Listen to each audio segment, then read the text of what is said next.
Mendengar pertanyaan Rea, Abi merasa malu dan canggung. Dia tak bisa menjawab dengan tegas dan melihat mata istrinya pun sulit. Kenapa dia menebak seperti itu? Apa perasaan ini begitu mudah terbaca? Batin Abi sambil mengalihkan pandangan ke ponsel di tangannya.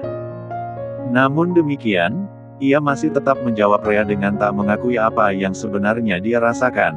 Gak ada yang seperti itu. Walau begitu, dalam hati Abi merasa sulit untuk mengakui apa yang dirasakannya pada Rea. Inilah gengsi yang masih saja menghalanginya untuk jujur dengan perasaan yang telah lama ada. Rea menatap tajam ke arah suaminya, menduga bahwa Abi tengah berbohong padanya. Jadi ini sebenarnya bagaimana? Tadi, aku tanya kenapa bunga mawar itu ditanam di belakang kamarnya, Mas Abi. Dan Mas Abi bilang itu karena aku yang mau punya tanaman bunga mawar. Tapi setelah aku ingat, Mas Abi malah mengelak dan mengatakan bukan karena aku. Apa Mas Abi malu mengakui bahwa sebenarnya, Mas Abi sudah lama jatuh cinta padaku? Ucap Rea dengan serius menatap suaminya. Abi semakin canggung mendengar ucapan Rea yang seolah memojokkannya. Ayo tidur saja, Rea. Tidak perlu bahas hal itu lagi. Rea menahan lengan Abi saat Abi ingin bangkit dari tempat duduknya. Aku belum selesai bicara, Mas Abi. Kita tidur saja, sayang. Ini sudah tengah malam. Aku mengantuk, ucap Abi dengan suara pelan, mencoba mengalihkan perhatian. Tunggu sebentar, Mas. Aku masih ingin menanyakan sesuatu, kata Rea bersikeras. Apa lagi? Abi akhirnya memilih mengalah, menaruh harapan agar Rea segera berhenti menanyainya. Kapan Mas Abi mulai menanam bunga itu? Tanya Rea penasaran. 5 tahun lalu, jawab Abi singkat. Serius? Tanya Rea dengan ingin memastikan. Abi mengangguk serius. Rea merasa jantungnya berdebar semakin kencang. Apa selama ini, Mas Abi memang sudah lama menyimpan perasaan untukku? Gumam Rea dalam hati, penuh harap. Jadi, apa berarti Mas Abi sudah naksir aku sejak 5 tahun lalu? Tanya Rea ingin memastikannya lagi sambil menatap Abi dengan penuh harap. Abi menarik napas panjang sebelum menjawab, kenapa kamu jadi orang yang begitu percaya diri? Aku percaya diri karena ada buktinya, Mas. Buktinya adalah kebun bunga yang Mas Abi tanam. Itu permintaanku waktu kecil. Dulu, aku bilang sama Elia, kalau besar nanti, aku mau menikah dengan pria yang punya kebun bunga. Terus, Mas Abi malah kabulin permintaanku. Anak SD pun tahu kalau Mas Abi melakukan itu karena naksir sama aku. Atau mungkin, Mas Abi udah naksir aku sejak aku masih kecil. Tebak Rea sambil berusaha mengendalikan perasaannya agar tidak terlalu girang. Abi langsung menyentil dahi Rea. Rea yang merasa sedikit kesakitan, memegang dahinya sembari meringis sakit. Sakit, Mas, keluhnya. Meski begitu, dalam hati Rea, ia merasa bahagia karena mungkin benar bahwa Abi sudah naksir padanya sejak dulu. Itu karena kamu suka sekali bikin orang jengkel, ucap Abi menatap tajam Rea. Rea yang melihat ekspresi suaminya, malah ingin sekali menggoda Abi. Cie Mas Abi, yang naksir sama aku sampai tanam bunga segala. Abi makin salah tingkah melihat godaan istrinya. Kau ini benar-benar keterlaluan. Suka sekali bikin orang kesal. Rea tak mau berhenti.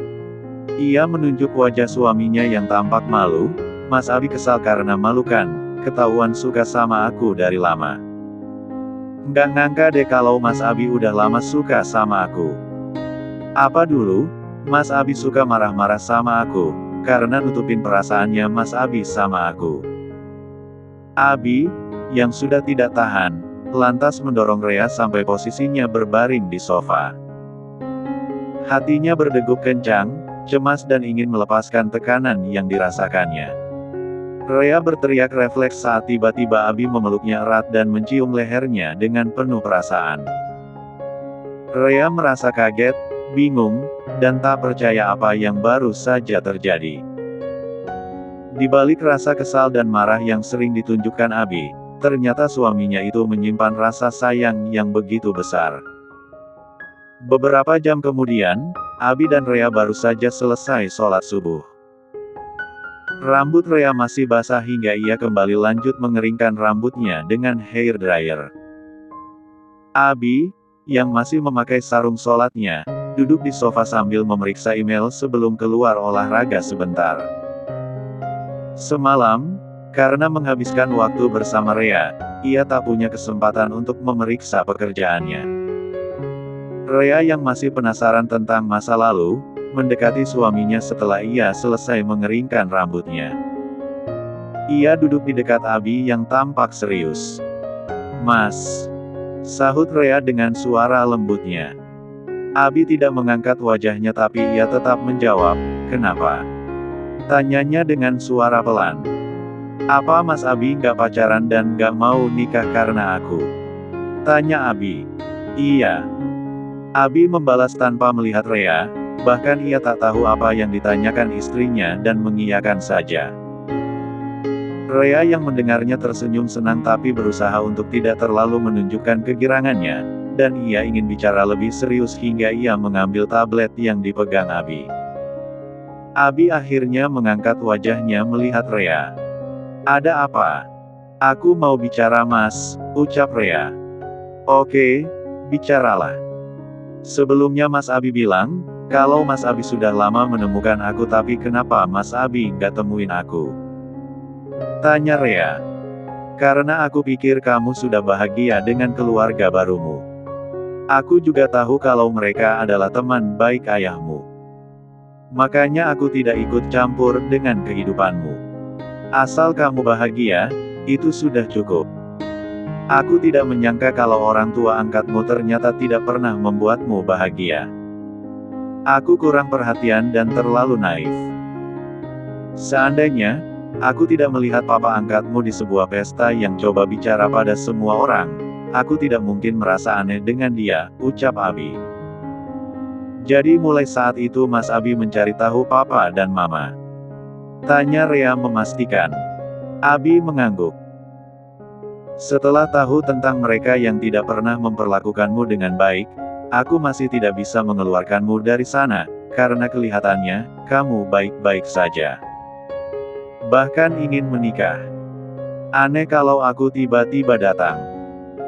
Kau mungkin akan berpikir, kalau aku orang yang aneh. Seandainya sejak awal Mas Abi tahu kalau mereka tidak baik, apa Mas Abi akan bawa aku pergi?" Tanya Rea memastikan. "Tentu saja. Aku akan mengambilmu dari mereka. Tapi karena aku tahunya, mereka teman ayahmu, jadi aku tidak melakukan apapun. Apalagi, mereka mengadopsimu secara resmi di panti asuhan dan saat aku menemukanmu, usiamu masih 14 tahun. Jadi menurutku, kamu butuh orang tua yang bisa mendidikmu. Bukan orang sepertiku yang tidak tahu caranya mendidik seorang anak perempuan," jelas Abi. Rea malah tersenyum lalu merangkul lengan Abi.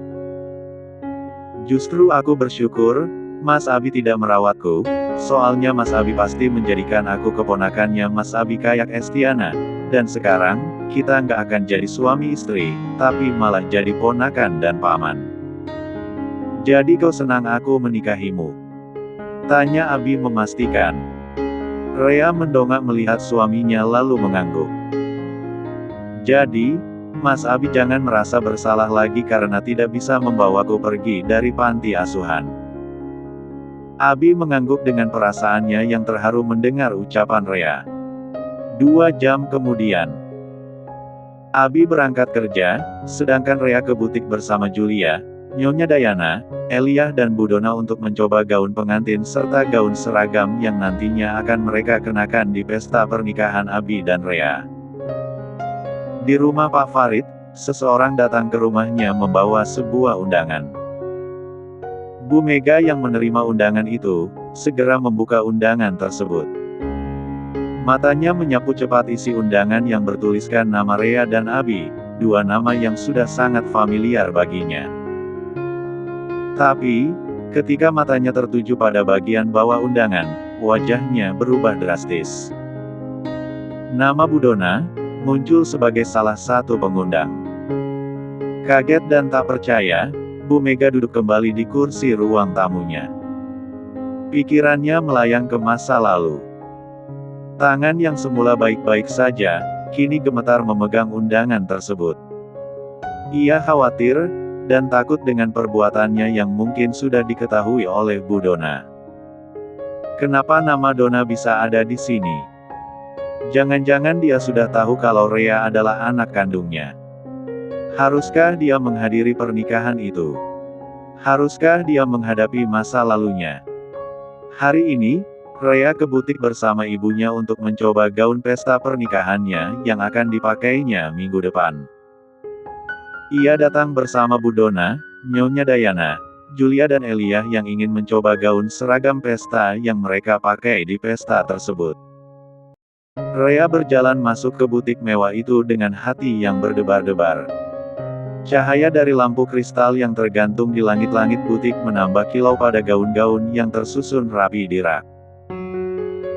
Ibu Dona, Nyonya Dayana, Elia, dan Mama Julia mengikuti di belakangnya dengan senyum penuh antusias. Mereka berlima langsung menuju ke bagian gaun pengantin, dan mata Rea langsung tertuju pada sebuah gaun yang tampak sempurna. Gaun itu berwarna putih gading, dengan detail renda yang rumit dan hiasan manik-manik yang berkilauan. Bu, ini sangat cantik. Boleh nggak kalau aku coba? Tanya Rea pada Bu Dona yang selalu berada di sisinya. Boleh sayang. Kata pemilik butiknya, kamu boleh coba semua gaun di sini, jawab Bu Dona sembari tersenyum menatap anaknya. Oke, kalau begitu, aku mau coba ini Bu. Soalnya ini cantik sekali. Bu Dona mengangguk. Rea mengambil gaun tersebut dan segera menuju ke ruang ganti. Beberapa detik kemudian, Rea keluar dari ruang ganti dan menunjukkan dirinya yang memakai gaun ke semua orang yang berdiri di depan ruangan tersebut. Keempat wanita itu menahan napas. Gaun yang dikenakan Rea terlihat pas di tubuh Rea dengan sempurna, seolah-olah gaun itu memang diciptakan khusus untuknya. Ibu Dona menitikkan air mata haru, karena ia tidak menyangka bahwa ia diberikan kesempatan untuk melihat anaknya memakai gaun pernikahan. Bagaimana? Apa ini cantik? Tanya Rea meminta pendapat semua orang di depannya. Ia menyukai gaun tersebut tapi ia tetap meminta pendapat mereka karena menurutnya, pendapat semua orang perlu. Jika mereka tidak suka maka ia akan menggantinya dengan gaun lain. Nyonya Dayana dan Elia saling berpandangan dengan ekspresi kagum. Julia, yang selalu sulit untuk diimpreskan, bahkan mengangguk dengan pengakuan. Kamu terlihat seperti putri dari cerita dongeng, Rea, puji Elia sambil tersenyum kagum melihat Rea yang cantik dengan gaunnya. Terima kasih Elia, balas Rea tersenyum. Nyonya Dayana mendekati Rea, memperhatikan setiap detail dari gaun tersebut dan menambahkan, detailnya luar biasa, nak. Pilihan yang sempurna. Rea berputar-putar di depan cermin, matanya berbinar-binar melihat pantulan dirinya. Aku merasa seperti ini adalah gaun yang selalu aku impikan, ucap Rea dengan suara yang nyaris tak terdengar karena kebahagiaan. Dulu waktu dinikahkan oleh orang tua angkatnya, ia tidak bisa memilih sendiri gaunnya. Semuanya diurus oleh mama angkatnya. Sekarang, ia memakai gaun pilihannya sendiri tanpa takut dicegah siapapun. Elia dan Mama Julia yang ada di sana, mulai mencoba beberapa gaun seragam yang akan mereka kenakan sebagai keluarga pengantin. Mereka memilih gaun yang warnanya senada namun dengan model yang berbeda, sesuai dengan kepribadian masing-masing. Suasana di butik itu dipenuhi dengan tawa dan canda, serta sesekali terdengar desahan kagum. Rhea tidak hanya menemukan gaun pengantin impian, tetapi juga menghabiskan waktu berkualitas bersama orang-orang terdekatnya dalam persiapan hari spesialnya. Di saat mereka tengah asyik mencoba gaun, Abi muncul bersama Halim dan Desi yang ikut datang ke butik itu untuk mencoba gaun pesta.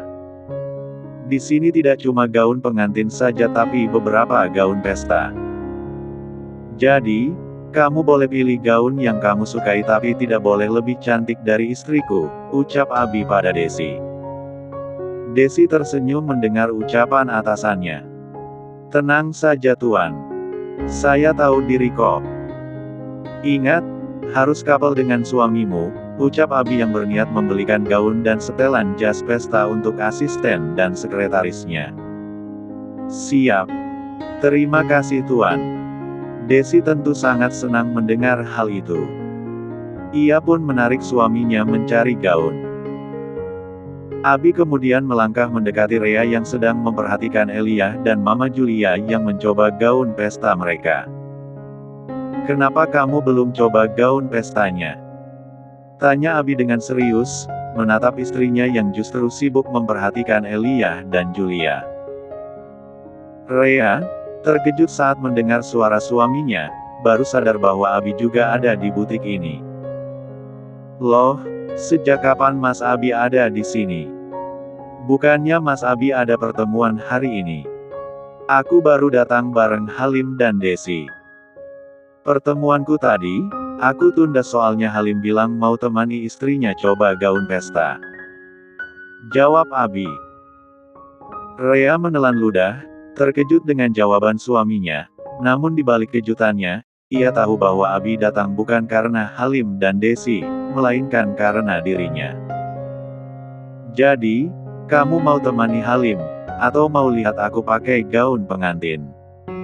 Tanya Rhea dengan nada sedikit menggoda.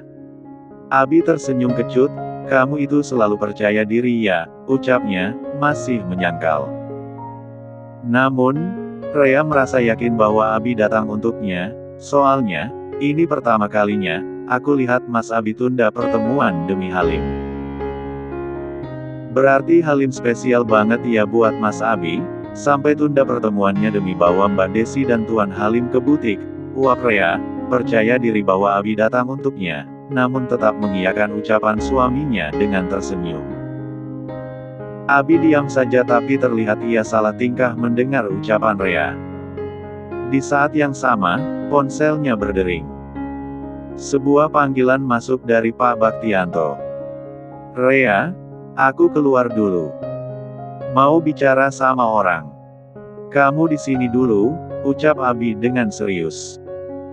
Rhea mengangguk dan kembali fokus melihat keluarganya yang masih sibuk memilih gaun pesta di sana.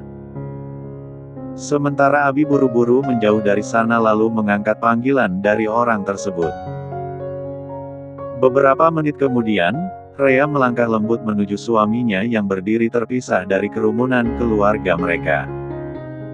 Dia ingin melihat bagaimana Abi tampak mengenakan setelan jas pesta.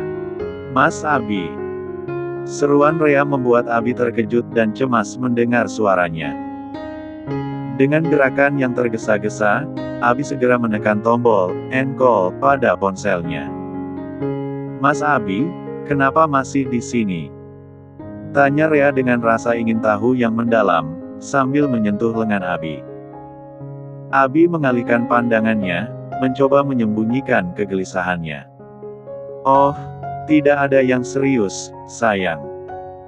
Hanya ada beberapa hal yang perlu aku bahas sebentar dengan bawahan di kantor, jawab Abi dengan suara yang sedikit bergetar, berusaha meyakinkan Rhea bahwa semuanya baik-baik saja. Rhea memperhatikan dengan seksama. Ada kilatan kecurigaan di matanya, tetapi dia memilih untuk mempercayai suaminya. Oke, kalau begitu cepat selesaikan. Mereka sudah hampir memilih gaun untuk pesta nanti, ujar Rhea sambil tersenyum, berusaha mencairkan ketegangan yang mulai terasa. Aku sudah selesai. Ayo kita masuk sekarang, ajak Abi sembari merangkul Rea masuk ke dalam.